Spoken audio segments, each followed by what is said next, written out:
ही मंगळागौर साजरी केली जाते आणि आज श्री संस्कृती कलागृहवर तुमच्यासाठी मंगळागौरचे पारंपरिक नृत्य सादर करणार आहे। अरे पण हो, आपला उखाणा राहिला की कुठे गेली आमची उखाणा? छाया, ये जरा उखाणा तर घेऊ का? राज्यस्तरीय मंगळागौर स्पर्धेला वाढला पावसाचा जोर, राज्यस्तरीय मंगळागौरेला वाढला पावसाचा जोर, सचिनरावांचे नाव घेते भागी म्हणजे थोर।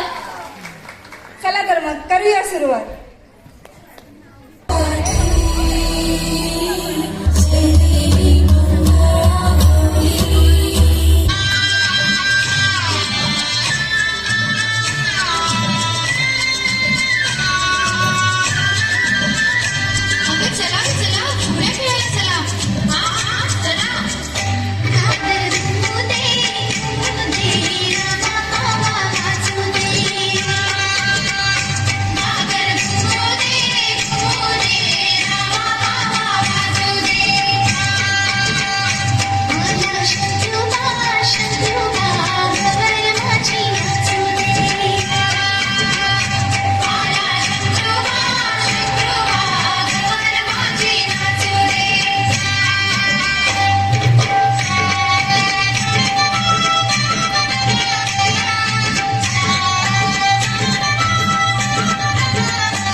She